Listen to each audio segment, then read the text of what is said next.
শুধু এই দিনটার জন্য গোটা একটা বছর অপেক্ষা করে থাকি। ইউজুয়ালি এখন তো কারোর সাথে কারোর অতটা দেখা হয় না, কথা হয় না, বাট এখন দেখা কথা হয় শুধুমাত্র কোনো অকেশনে এসে। সব কিছুর ভিডিও করা একদম সম্ভব হয়ে ওঠেনি, তবে যতটা পেরেছি ততটাই শেয়ার করছি আর কি। মোটামুটি একটু ফাঁকা হয়ে যাওয়ার পরের ভিডিওগুলো তখন বাজে একটা প্রায়। ঠাকুরের ভোগ হিসেবে এখানে 5 রকমের ভাজা, লুচি, সুজি এগুলোই হয়, তবে অবশ্য আমাদের অন্য ভোগটা দেওয়া হয় না। আর কালী পুজো মানেই যেহেতু সারা রাতের একটা পুজো, একটা গোটা রাত জেগে পুজো হবে। আর আমাদের বিসর্জনটা হয় ঠিক সূর্য ওঠার আগে। তো এখানে সবাই মিলে বসে আমরা প্রদীপ সাজাচ্ছিলাম, প্রদীপ জ্বালাচ্ছিলাম, হোম দেখলাম।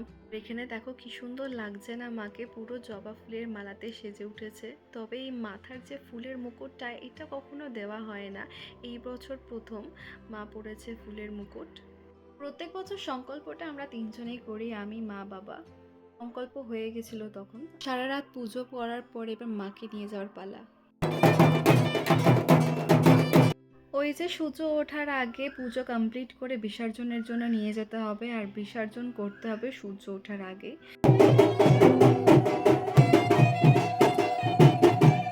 এই আস্তে আস্তে জিনিসটাই বেশ ভালো না? এলেই তো হুশ করে শেষ। এই এত মাসের প্রিপারেশন যে কি হবে, কিভাবে সাজানো হবে, কি রান্না হবে, কি ড্রেস পরবো, কখন কিভাবে সাজবো। দেখো একদিনেই সবটাই কমপ্লিট। আবার একটা বছর ওয়েট করতে হবে।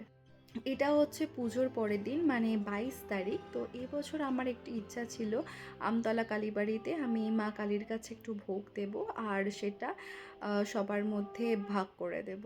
ভগবানের প্রসাদ এমনই একটা জিনিস যেটা তুমি বিতরণ করেও মানে শেষ হবে না। প্রথম আধ ঘন্টা যে ভিড়টা ছিল, মানে আমরা চারজনে দিয়েও সামলে উঠতে পারিনি। ভোগ বিতরণের শেষে শুধু মাকে এটাই বললাম, এই রকম আশীর্বাদ যেন আমার উপর সবসময় বজায় রাখে, যেন প্রত্যেক বছর আমি ভোগ দিতে পারি। আসছে বছর আবার হবে।